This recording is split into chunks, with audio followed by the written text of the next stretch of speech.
कानपुर में है और कानपुर के नौजवानों से अगर बात नहीं की तो फिर क्या किया। और नौजवानों के लिए एक ऐसी जगह है जो कि 62 साल पुरानी है, लेकिन नौजवानों में आज भी उतनी ही युवा है, और उसका नाम है सन 1960 में बनी पिन्नेज सॉफ्टी। पिन्नेज टेम्पटेशन कहते हैं इसको, मॉल रोड पर है ये। और इसका जो मंत्र है ना, वो हमारे वीडियो जर्नलिस्ट सचिन गुप्ता बाबू को एकदम छू गया। Life is like ice cream, enjoy before it melts. कि खा लो इससे पहले की, और एंजॉय कर लो इससे पहले कि पिघल जाए जीवन। तो ये जो है पिन्नेज टेम्पटेशन, इसमें अरोड़ा जी जो हैं वो इसको अपने इतिहास को चलाए हुए हैं। अरोड़ा जी बहुत बहुत स्वागत एनडीटीवी में। जी सर। 62 साल का इतिहास है। बिल्कुल 62 साल से सॉफ्टी आप खिला रहे हैं। बिल्कुल बिल्कुल, तीसरी पीढ़ी सॉफ्टी खिला रही है। कई पीढ़ियों को हमने सर्व किया। हाँ। और उसमें से कितने लोग जो हैं वो उम्र दराज हो गए, तो कितने लोग अब्रॉड सेटल हो गए। वो जब भी कभी इंडिया आने का मौका मिलता तो पिन्ने की सॉफ्टी, क्रेविंग फॉर सॉफ्टी। हाँ, कि भाई कानपुर आना है तो सॉफ्टी खानी ही खानी। ठीक है। अब पिन्ने सॉफ्टी खानी, पिन्ने सॉफ्टी खानी है। और यहाँ पर पीछे जैसे कि आप देख सकते हैं, चुनाव के बारे में बात करने के लिए भी युवा पीढ़ी जैसे पिछले 60-62 साल से सॉफ्टी खा रही है, वैसे यहाँ पर हमारे साथ जमघट में वो भी जुटे हुए हैं। और अभी इन लोगों ने भी अपनी अपनी सॉफ्टी ऑर्डर कर दिया। अरोड़ा बाबू, हमको कौन सी खिलाएंगे? अब आप दूसरी ट्राई करिए, चॉकलेट ट्राई करिए। चॉकलेट खिला दीजिए हमको। वैसे हमको वेनिला बहुत पसंद है। You can have mix of chocolate and vanilla. Strawberry नहीं पसंद आती, बस वेनिला एंड चॉकलेट है। वेनिला चॉकलेट, ठीक है। तो ये, और बाकी जो बच्चे लोगों के लिए भी चला दीजिए। आइए बात करते हैं। आप लोगों का बहुत बहुत स्वागत भाई एनडीटीवी में। कैसे हैं आप लोग? आपका शुभ नाम? सार्थक, अंजलि, आदित्य, नंदिनी, संजीवनी। सबसे पहला सवाल, इस बार आप सब वोट डालेंगे? जी। पहली बार डालेंगे? पहली बार तो नहीं, बट हाँ असेंबली इलेक्शंस में पहली बार। मतलब विधानसभा में पहली बार ना भैया? तो ये विधानसभा का चुनाव आपका पहला है ना? मुद्दा क्या है आपके लिए? मुद्दा तो देखिए, मेन जो मेरे लिए होगा वो था अपनी जो दूसरी वेव आई थी कोविड की। तो उसमें देखिए सब जानते हैं कि कैसे बेड मैनेजमेंट था, हॉस्पिटल मैनेजमेंट था। एक एक बेड के लिए लोगों को लाखों रुपए देने पड़ रहे थे just to get a single bed. और तो बहुत दर्दनाक था। बहुत, क्योंकि ये एक चीज होती है जब इंसान की जिंदगी पे आती है बात, तब उसे असलियत पता चलती है कि क्या चल रहा है पूरे स्टेट में, देश में। और तब जो हाल था, मेरे कितने जानने वालों को मैं बता रहा हूँ, एक बेड तक नहीं मिल रहा था। Thank you. एक बेड तक नहीं मिल रहा था। तो और मैं ये नहीं कह रहा हूँ कि देश के बाकी स्टेट में ऐसा हाल नहीं था, हर जगह ऐसा था हाल। बट आप एक फिर उस गलती को रियलाइज भी करते हो जब खत्म हुई ये वेव। तो हमने देखा हमारे जो है मुख्यमंत्री, उन्होंने कभी भी गलती को रियलाइज नहीं करा। वो आज तक बोलते रहे कि कभी भी ऑक्सीजन की कमी नहीं थी, कभी भी कोई बेड की कमी नहीं रही। तो आपसे अगर गलती हुई है तो आप एक बार मानिए उसको, रियलाइज तो करो, मानिए तो उसको। लेकिन वो कभी नहीं माना गया। तो ये आप देख सकते हो कि आप जब खुला टीवी पे झूठ बोल रहे हो तो आप फिर उस गवर्नमेंट से क्या एक्सपेक्ट करते हो? बहुत बड़ी बात है। और हर किसी ने अपने अपने परिवार में किसी ना किसी को तो खोया। खैर चलिए, इतना गमगीन माहौल नहीं बनाते हैं शुरुआत में। मुद्दा तो बहुत बड़ा है, लेकिन खुल के बात करेंगे। और मीठी मीठी सॉफ्टी भी आ गई है। आपकी कौन सी है? चॉकलेट ना? हमारी मिक्स दे दी अरोड़ा जी ने। हाँ, तो आप के हिसाब से क्या मुद्दा है? लड़कियों की सेफ्टी का मुद्दा मेरे हिसाब से तो सबसे ऊपर रहेगा, क्योंकि मैं इससे पहले 4 साल गोवा में थी और वहाँ पे मुझे ऐसा कभी अरे गोवा, वाह, वहाँ पर भी चुनाव हो रहा है। गोवा से कानपुर। गोवा में भले ही लोग कितना भी कह लें पार्टी का माहौल है, ये है वो है, पर वहाँ पे कभी अनसेफ फील नहीं हुआ। रात को 3 बजे भी फ्लाइट लैंड हो तो आराम से अकेले भी टैक्सी ड्राइवर के साथ बिना टेंशन के आ सकते हैं। पेरेंट्स घर पे सो भी रहे हो आराम से, कोई टेंशन नहीं होगी। पर यहाँ पे तो सोच भी नहीं सकते हैं। लखनऊ में अगर रात को मेरी फ्लाइट 10 बजे भी आती है तो मैं रात भर वेट करती हूँ और सुबह ही निकलती हूँ, क्योंकि वो डर है हमेशा से। और 2 साल अभी यहाँ रही भी हूँ, पर वो डर अभी तक गया नहीं है। देखिए, ऐसा है कि इसमें सवाल ये उठाया जाएगा कि भाई ये तो डर ऐसा था जो कि अभी पिछले 5 साल का नहीं है। ये तो मेरे ख्याल से आपने घर परिवार में भी सुना होगा कि भाई रात में ट्रैवल ना करना। मम्मी पापा कहते ही होंगे कि सुबह हो जाए तब निकलना। हमको आज तक कहते हैं। और क्या? तो मैं आपसे जानना चाहता हूं कि ये 5 साल का आपका विश्लेषण है या पहले से भी ये चीज होती थी? पर खैर ये सवाल सही नहीं होगा ना। पहले अभी आपकी उम्र कितनी है? खराब सवाल पूछ दिया मैंने, लेकिन फिर भी मतलब उस सरकार का आपको जरा ध्यान कम होगा, पिछली सरकार का। हाँ, तब हम लोग प्रोटेक्टेड रहते थे, अपने पेरेंट्स के ही साथ बाहर जाते थे, पर अब अकेले ट्रैवल करना होता है तो ये डर लगता है। और कभी भी अगर ट्राई भी करें, किसी हेल्पलाइन पे कॉल भी करें, तो रिस्पांस अगर रात वगैरह को करेंगे कॉल तो मुश्किल होता है, नहीं आता है। दिन के समय आता है, वो चीज इम्प्रूव हुई है। तो जैसे ये इम्प्रूव हुआ है, ये भी हो सकता है आगे की जब क्राइम हो तब सब सपोर्ट मिलना चाहिए। पर ज्यादातर क्राइम रात ही में होता है वही, और तब सपोर्ट नहीं होता है। ये काफी ऐसा आपको एहसास हुआ है? हाँ। कानून व्यवस्था एक मुद्दा है। ये दरअसल ये बात इसलिए जरूरी है क्योंकि दावा इस सरकार के द्वारा ये किया गया कि हमने कानून व्यवस्था दुरुस्त कर दी साहब, और कुछ होना हो, कानून व्यवस्था एकदम बढ़िया है। आपका क्या विश्लेषण है?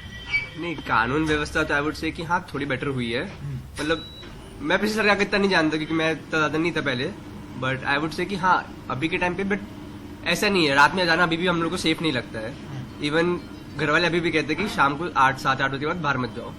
तो आई थिंक उस एंड पे इम्प्रूवमेंट अभी भी होना बाकी है। मतलब क्या डर है कि हुड़दंगी आ जाएंगे, कुछ बवाल कर देंगे?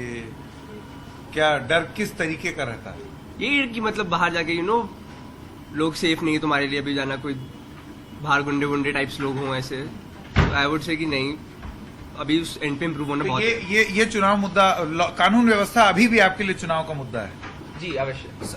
पर क्या चीज ज्यादा वे करेगी जब आप वोट करेंगे? ज्यादा वे करेगी मेरे हिसाब से तो मैं कहूंगा कि एजुकेशन के सेक्टर में अब यूपी बहुत बहुत पीछे है अभी भी। बाकी स्टेट्स को देखे तो उस एंड पे काफी इम्प्रूवमेंट है, बट यूपी अभी भी मतलब हमें इतनी अपॉर्चुनिटीज अभी भी नहीं मिलती है। इनफैक्ट आफ्टर क्लास 12 हर बच्चे को बाहर जाना ही पड़ता है।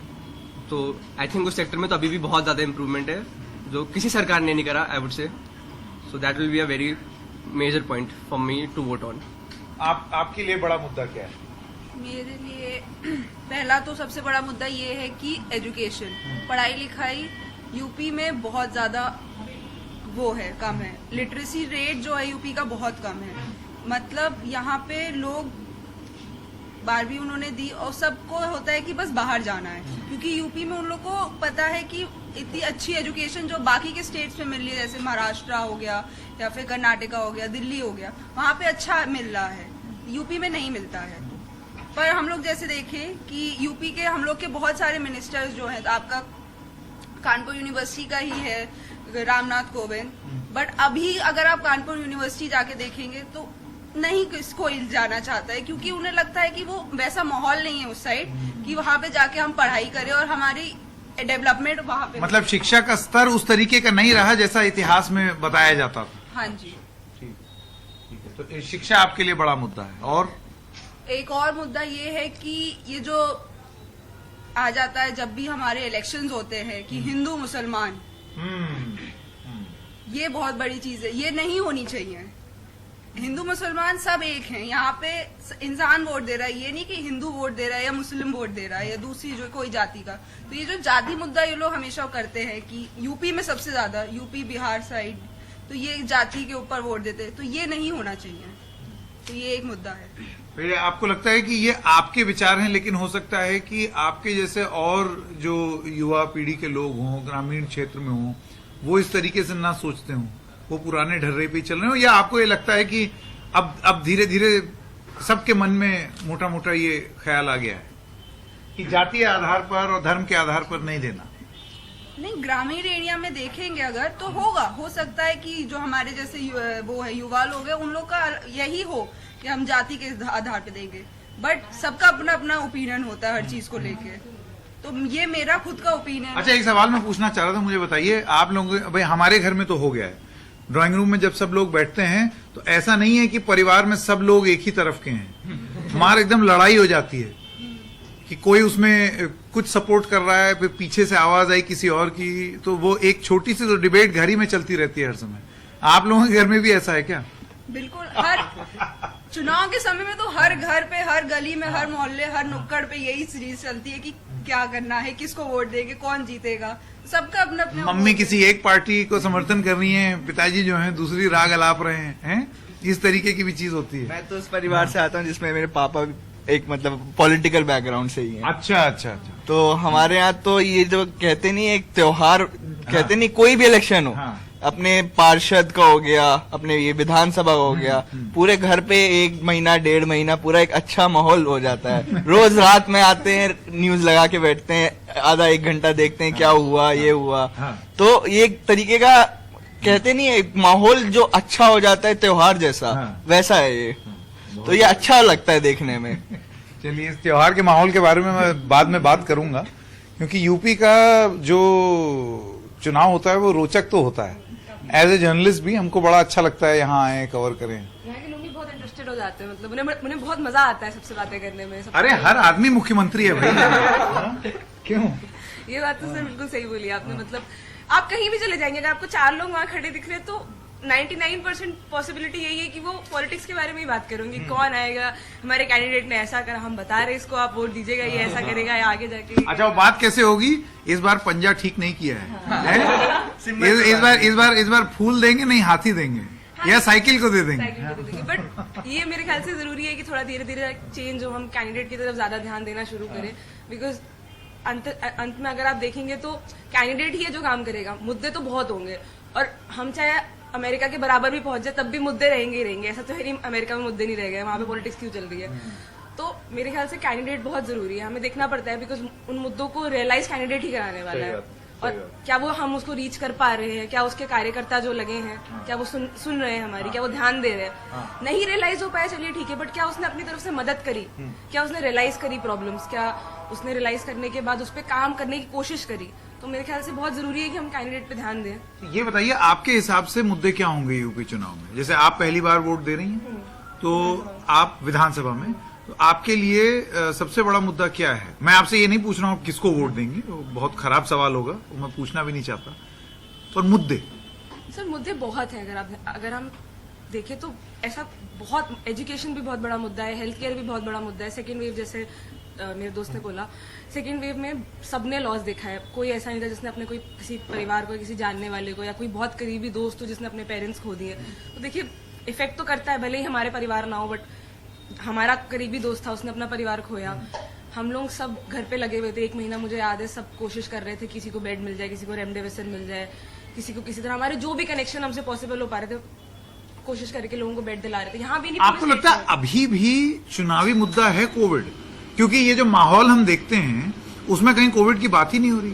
सर नहीं है, बट होना चाहिए, क्योंकि अगर हम अपने पास्ट से नहीं सीख रहे हैं तो फिर हम कैसे इम्प्रूव करें। और ज्यादा पास भी नहीं है, तो 6 महीने 8 महीने पुरानी बात। 8 महीने। सेकेंड वेव को अप्रैल में ही, जून में खत्म हुई है सेकेंड वेव, और इतना बुरा हाल था। और सबसे बड़ी बात है कि फिर उस चीज को रियलाइज करके उसको एक्सेप्ट करके उस पर वही नहीं हुआ।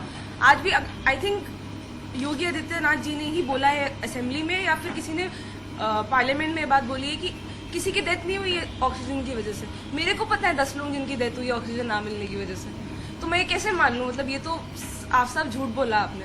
फिर एजुकेशन बहुत बड़ा मुद्दा है। क्यों लोग कानपुर छोड़ के जा रहे हैं, क्यों लोग कानपुर में रहना नहीं चाहते, क्यों लोग यूपी छोड़ के जा रहे हैं? मेरे को जितने मेरे सर्कल में लोग पता है, अगर मैं किसी से पूछूं तो मुझे सिर्फ एक कानपुर मेडिकल यूनिवर्सिटी, बट उसमें जाना बहुत मुश्किल है, वो एक यूनिवर्सिटी को छोड़ के कोई नहीं पढ़ना चाहता यूपी में। क्या एक कायदे का कॉलेज नहीं है हमारे पास जहाँ हम कह सके कि नहीं हम यहाँ पढ़ना चाहते हैं या लोग आना चाहते हैं, या यहाँ पे बहुत डिफरेंट तरीके के हमें लोग मिलेंगे ताकि हम ग्रो कर सके, हम सीख सके, हमारे में एक डाइवर्सिटी मिले हमें, जो कहते हैं, जो हमें महाराष्ट्र में, दिल्ली में, कर्नाटका में मिलती है, जिसकी वजह से लोग बाहर जाते हैं। जिसकी वजह से लोग बाहर जाते हैं। लोग देश क्यों छोड़ते हैं? भाई दुनिया के अलग अलग लोगों से मिलने मिलेगा, हमारा दिमाग खुलेगा, हमें नई चीजें सीखने मिलेंगी। यूपी में ऐसा क्यों नहीं हो रहा है? तो और 5 साल में अगर कोई कहे कि हमने काम किया है इस बारे में, तो मुझे इम्प्रूवमेंट अपनी तरफ से तो नहीं दिखा है। उसके बाद जैसा आपने बोला लॉ एंड ऑर्डर बहुत बड़ा मुद्दा है, उसमें भी बहुत इम्प्रूवमेंट नहीं है। हाँ 1 साल में कानपुर में जब से कमिश्नर के अंदर आया है तब से थोड़ा ट्रैफिक इम्प्रूव हुआ है, लोग अब रुकने लगे हैं ट्रैफिक लाइट्स पे, पहले तो कोई ध्यान ही नहीं देता था।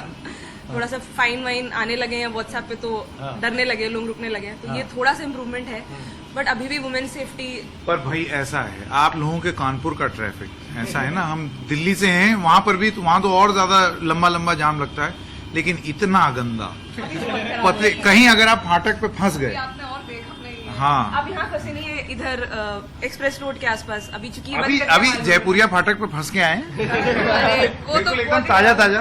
वो तो पुराना है, पर अभी फिर भी बेटर है। वरना तो ऐसा भी मैंने कई बार देखा है कि लाल बत्ती पे लोग जाते हैं और हरी पे रुक जाते हैं, ये भी होता था पहले। थोड़ा बेटर हो गया। ट्रैफिक लाइट ही नहीं थी पहले, ट्रैफिक लाइट ही नहीं थी, हाँ। अब तो लग गई है। चलने भी लगेंगे कुछ 5 टाइम लगाई, में। 5 तब जाके लोग रुक गए, 5 लगी है बाहर, तब जाके लोग रुकते हैं, एक पे कोई नहीं दिखता, दिखेगी भी नहीं। और अब तो लोग, आप पहले देखेंगे लोग एक भी इंसान हेलमेट नहीं लगाता था। ये थोड़ा बेटर हो गया। अब तो मतलब हेलमेट नहीं लगाए तो मतलब उन्हें पता है कि पक्का फाइन आने वाला है। तो ये चीज जो है ये जो घर में चलान आ रहा है उसकी वजह से हुआ। घर में चलाना आ रहा फोटो है, ये खिंच जाती है। ये अच्छी फोटो खिंच फोटो जाती से है। थोड़ा कैमरे करप्शन का भी बेटर हो गया है, मतलब क्योंकि अगर कोई दरोगा रोकता तो ये होता है कि जो हमारे चच्चा विधायक हैं। ये यूपी का वो है, ये सच है, कोर्ट लोग है, यही बोलते ये हैं, सच है। ये सच है, सच्चा विधायक। ये जो है ये सच है, लोग यही बोलते हैं। लॉ एंड ऑर्डर की बात हो गई,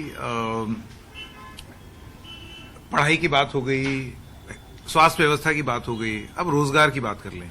आपके हिसाब से ये कितना बड़ा मुद्दा है?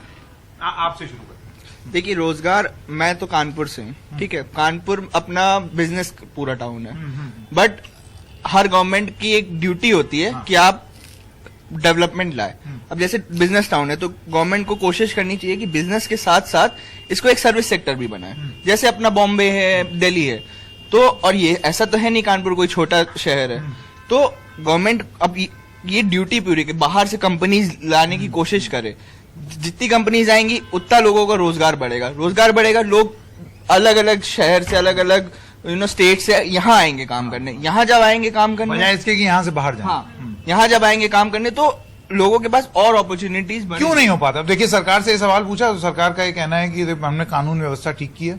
कुछ भी करने से पहले कानून व्यवस्था ठीक होनी तो चाहिए। डिनाई वही ना, आप जब टॉपिक ही चेंज कर रहे हो क्योंकि आप पता है आप उस तरफ ने आपने काम नहीं किया है, तो मैं ये मानता हूँ कानून व्यवस्था ठीक करी है, लेकिन ये व्यवस्था तो ठीक नहीं करी ना। आप ऐसा सरकार, आपको ओवरऑल सब कुछ देखना है, तभी तो हमने आपको वोट दिया है। आप एक पॉइंट गिना के हम लोग को खुश करके ये तो नहीं कह सकते अरे ये तो हमने ठीक कर दिया, बाकी सब तो देखा जाएगा। आपको एक ड्यूटी हमने दी है वोट देके, तो आप वो ड्यूटी तो पूरी करें। बताइए, आप कुछ कहना चाहते हैं? नहीं, ये सही कह रहे हैं बिल्कुल कि बहुत से एरिया थे जो नेग्लेक्ट कर दिए गए यहाँ पे, मतलब डेवलपमेंट को तो नहीं करा जाता है, ऊपर से एजुकेशन जैसे मैंने बोला। तो हाँ, वही बात है कि आप एक सेक्टर को गिना के कि मैंने लॉ एंड ऑर्डर इम्प्रूव कर दिया है, आप बाकी से जस्टिफाई नहीं कर सकते हो। तो उस पर काफी काम करना पड़ेगा गवर्नमेंट को। और लॉ एंड ऑर्डर भी अगर हम देखें तो किस तरीके से इम्प्रूव करा है वो बहुत सही नहीं है। जो जैसे इनकाउंटर की बातें चलती हैं कि हम ठोक देंगे, इनकाउंटर कर देंगे, ये सारी बातें सही नहीं है गवर्नमेंट की तरफ से। मतलब वो ठाए ठाए नीति जो है वो ठीक नहीं है। वो मतलब गवर्नमेंट की तरफ से आना सही नहीं है। कोई गुंडा ये बात बोलेगा तो समझ में आता है वो गुंडा है, उसका काम वो है, उसका जिंदगी ही वैसी है। बट क्या गवर्नमेंट को बोलना या पुलिस को बोलना हम ठोक देंगे सही है? अगर वो उसको ठोक सकते हैं तो कल को अगर आप उनके अगेंस्ट जाओगे वो आपको भी ठोक सकते हैं। ओह, अच्छा। हाँ, ये तो आप मान के चलो ना, एक बार आपने वो दहलीज क्रॉस कर दी तो फिर तो वो किसी के साथ भी कर सकते हैं ना। फिर वो मतलब safe नहीं हो कहीं पे। आप अग्री करते हैं इससे? बिल्कुल, हाँ? बिल्कुल करेंगे।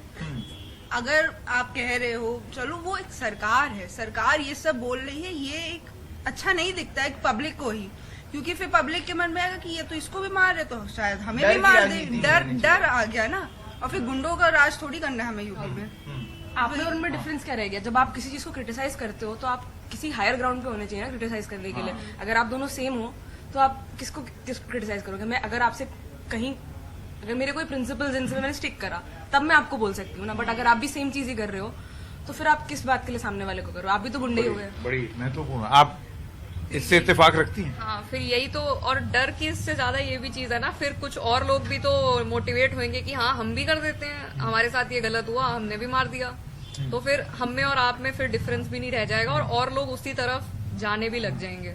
स्पेशली छोटे बच्चे, मतलब अगर वो उनके लिए एनकाउंटर कर देंगे, ऐसी बातें मतलब बहुत जल्दी घर कर जाती है बच्चों में। स्पेशली अगर कभी ध्यान नहीं दे पाए पेरेंट्स, या उनके पेरेंट्स भी उस चीज को अप्रिशिएट कर रहे हैं, क्योंकि हमारे पेरेंट्स जो अप्रिशिएट करेंगे छोटे बच्चे के मन में तो वही चीज रहेगी ना। तो क्या मतलब एनकाउंटर कर देना है, किसी को मार अरे देना? जो एनकाउंटर वाला आपने जिक्र किया, तो ये अभी हाल फिलहाल ये विकास दुबे जो गैंगस्टर था उसका एनकाउंटर हुआ। अब वो जिस तरीके से हुआ और ये बताया गया कि गाड़ी आई रात में और उसके बाद वो भागने की कोशिश किया और उसके बाद वो टीयूवी गाड़ी जो है वो ऐसे यूं पलट गई, फिर वो भाग निकला, फिर हमने एक्शन मूवी का सीन लग रहा था। मतलब बिल्कुल एक भी चीज उसमें अगर आप स्टोरी सुनते तो मतलब कहीं तो कनेक्ट कर जाती, थोड़ा बेटर कर लेते। इतने सालों से आप थोड़ा स्टोरी सही कर लेते, सही तरीके से एनकाउंटर कर देते। अच्छा, आप में से किसको लगता है कि वो फर्जी स्टोरी है? सबको ही लगता होगा, कोई भी सेन इंसान को लगता होगा कि वो फर्जी स्टोरी है, क्योंकि आप इस हिसाब से आप दिखा रहे हो कि वो भागने लग गया, कितनी वो 100 गाड़ियों के बीच में, आगे गाड़ी पीछे गाड़ी, वो अकेला बंधा हुआ और भाग रहा है। एकदम सबसे पहली बात, जब उसने खुद सरेंडर करा उधर उज्जैन में ही मेरे ख्याल से करा था सरेंडर, तो वो अब क्यों भागेगा? तो फिर मेरे हिसाब से इतना तो आप ना ही करे, एकदम खुला। तो ये थ्योरी जो है आप में से किसी को गले से नीचे नहीं उतरी है? हंसी आती है थ्योरी सुनकर, हंसी आती है थ्योरी सुनकर। ये महत्वपूर्ण बात है, और इसमें क्या बोले? न्यूज चैनल पे हम लोग बॉलीवुड मूवी देख रहे थे, लग रहा था। मतलब वो एक महीना तो इतना एंटरटेनिंग था न्यूज चैनल्स, मतलब आप मूवी क्यों लगानी है सर? न्यूज पूरा दिख रहा है, हम लोग न्यूज ही देख लो, हैं? न्यूज ही देख लीजिए, क्या मूवी क्या देखेंगे, न्यूज ही देख लीजिए सर। मतलब गलत है बहुत, और गवर्नमेंट का उस चीज को सपोर्ट करना और बोलना कि हमने मार दिया या हम ठोक देंगे, तो गलत नहीं है सर। इसलिए भी जरूरी है बिकॉज उसका एक राइट भी है, पहली बात तो, कि आप उसको कोर्ट ले जाए, उससे सही से करें, और उनसे बहुत चीजें कनेक्टेड भी होती है। तो जब एक इंसान पकड़ा जाता है तो उसके एक इंसान अकेले तो गुंडा नहीं बनता, कहीं ना कहीं सपोर्ट तो मिला ही होता है। बहुत महत्वपूर्ण बात, उसके पीछे के सरगना कौन थे, ये बात दब गई तो उसके एनकाउंटर के बाद। तो मतलब तो ये भी सोचने में आता है ना कि ऐसा कौन था जो मरवाई दिया उसने, और इतना बड़ा किसी का हाथ है जिसने पुलिस के रहते रहते मरवा दिया, या जो भी है एनकाउंटर हुआ जैसा वो लोग कह रहे हैं। चलिए अब तो कोई सच जानता नहीं है, बट ये चीजें गलत है। मतलब ये लॉ एंड ऑर्डर नहीं चाहिए हमें। अब मैं एक सवाल आखिरी पूछना चाहता हूं आप सब लोगों से। जैसे मैंने बोला, मैं ये किसी से नहीं पूछने वाला हूं कि आप किसको वोट देने जा रहे हैं, लेकिन देखिए 4-5 बड़े बड़े नाम हैं। एक योगी जी, एक अखिलेश, एक मायावती और एक प्रियंका गांधी। अगर आपको रेट करना हो कि आप किससे ज्यादा रिलेट करते हैं या किसकी बात जो है वो आपको ज्यादा प्रभावित करती है, तो आपको क्या लगता है? देखिए, रेट करना हो, देखिए तो फिर हाँ, इससे तो पता ही चल जाएगा। बट ठीक अच्छा, है, गोल गोल घुमा दीजिए, कुछ ऐसे ही बता दीजिए। देखिए अगर पर्सनालिटी देखी जाए तो इन चारों में सबसे अच्छी पर्सनालिटी अपनी प्रियंका गांधी जी की है। क्योंकि वो सबसे बड़ी बात, एक वो वुमेन फैक्टर भी आता है, वो दोनों तरफ को संभाल के चल सकती हैं। हाँ, लेकिन मैं जितना मेरे को अपने अखिलेश जी 5 साल रहे, जितना मुझे याद है, उतना काम अभी तक तो मेरे हिसाब से योगी जी ने नहीं करा है। अच्छा, तो मेरा थोड़ा पल्ला अगर मैं कहूंगा तो थोड़ा अखिलेश जी की तरफ, अखिलेश यादव की तरफ भारी है। आपको क्या लगता है? मुझे योगी जी और प्रियंका गांधी दोनों से ही थोड़ा बहुत रेजोनेट करती हूँ। मुझे लगता है कि प्रियंका गांधी जी जो मुद्दे उठाती हैं वो काफी अच्छे हैं। न योगी जी को ये बात पसंद आएगी, न प्रियंका गांधी को, कि आपने बोला मैं दोनों से रेजोनेट करती हूँ। पर योगी जी का मैंने इसलिए बोला क्योंकि कुछ चीजें बेहतर हुई हैं हमारे शहर में, स्पेशली इलेक्ट्रिसिटी, बिजली की बात करें या सेफ्टी की बात करें। पहले तो बिल्कुल भी नहीं थी, अब थोड़ी आई है सेफ्टी का कंसर्न। पुलिस का जो बिहेवियर है, ट्रैफिक है, ये सब थोड़ा बहुत इम्प्रूव हुआ है, हो सकता है आगे और होए। और प्रियंका गांधी जी के मुद्दों की वजह से मुझे लगता है, जैसे वो जो करती हैं वुमेन सेफ्टी के लिए भी और स्ट्रे एनिमल्स के वेलफेयर के लिए, वो दोनों चीजें काफी अच्छी हैं। आपका विचार? I think Akhilesh Yadav and Priyanka Gandhi are the 2 leaders जो मेरे को इस यहाँ के इलेक्शन में थोड़े बेटर लग रहे हैं बाकी सबसे, क्योंकि as she said and also he said कि प्रियंका गांधी थोड़ा वुमेन फैक्टर और वुमेन डेवलपमेंट को लेकर ज्यादा है, और जो बहुत नेसेसरी है यूपी में हमारे। And apart from that Akhilesh Yadav ने आई वुड से काफी डेवलपमेंट करा है। लाइक जो मैं अपने सुनता हूँ बड़ों से, अपने एल्डर्स से, कि हाँ भाई योगी से बेटर डेवलपमेंट उसने करा था अपने टाइम पे। सो आई वुड से कि these 2 leaders will be my pick for the election this time. आपका? मेरे लिए अखिलेश यादव और प्रियंका गांधी दोनों ही इक्वली लगते हैं, क्योंकि प्रियंका गांधी का एक सबसे बड़ा फैक्टर ये है कि वो एक फीमेल है। तो इफ वो इलेक्ट हो गए तो एक female candidate, female chief minister हमारे स्टेट के लिए आई थिंक वो बहुत अच्छा अब होगा। फीमेल तो बहन जी भी हैं। हाँ बहन जी, बहन कुमारी मायावती, वो भी तो फीमेल। हाँ, पर उनके टाइम पे मुझे इतना याद नहीं, क्योंकि मैं उस समय इतना नहीं थी, मैं छोटी ही 2007 से 12 की बात है। हाँ। तो उनके टाइम पे मुझे एक चीज याद है कि हमारे घर में क्या हुआ था कि 24 घंटे इलेक्ट्रिसिटी नहीं आती थी। हमेशा 12 घंटे के आसपास इलेक्ट्रिसिटी नहीं आती थी। अखिलेश यादव के टाइम पे हमें ये हुआ था कि 24 घंटे इलेक्ट्रिसिटी आने लगी थी, जो एक बहुत अच्छी चीज है और सबको प्रोवाइड होनी चाहिए ये। तो ये एक है कि अखिलेश यादव जी ने ये जो किया था वो बहुत अच्छा किया था। फिर एक और उनका जो इनिशिएटिव था कि मेट्रो बननी, इनिशिएटिव तो मेट्रो का उन्होंने ही किया था, भले ही खत्म जो हुआ था वो योगी जी के टाइम पे हुआ और स्टार्ट उनके टाइम पे हुई, बट इनिशिएटिव तो उन्होंने ही लिया था ये चीज का। तो ये बहुत अच्छा हाँ। आपका विचार? मुझे as a personality Priyanka Gandhi बहुत अच्छी लगती है, बट अगर हम प्रैक्टिकलिटी देखें और जिस तरीके से इलेक्शन जा रहा है, हमें भी पता है कांग्रेस बहुत पीछे है, सो अगर हमें योगी मतलब प्रियंका गांधी ठीक नेता हैं आप लोगों के हिसाब से, लेकिन उनका संगठन इस तरीके का है कि आप लोग वास्तविकता में जानते हैं कि शायद समय लगेगा थोड़ा सा। उन्होंने जो इनिशिएटिव्स लिए हैं, मतलब कोई भी चीज, जैसे उन्होंने खुद भी बोला तो मुझे बहुत सही लगी कि अगर आप कोई भी चीज रेवोल्यूशन करने जा रहे हैं, कोई बहुत चेंज, ड्रास्टिक चेंज कर रहे हैं, उसमें समय तो देखिए लगता है। 40% उन्होंने वादा किया था और दिया भी औरतों को, तो उससे बहुत फर्क पड़ता है जब औरतें आती, जब उन्हें थोड़ा दिखता है कि हाँ हम पावर रख सकते हैं और जरूरी नहीं है हमसे हमेशा खराब तरीके से ही बिहेव किया जाए। तो उन सब चीजों में उनके मुद्दे मुझे बहुत अच्छे लगे। बट यूपी के बारे में पता है कांग्रेस का थोड़ा सा नहीं रहा है यूपी में, तो बट अखिलेश यादव जी ने बहुत काम किया था।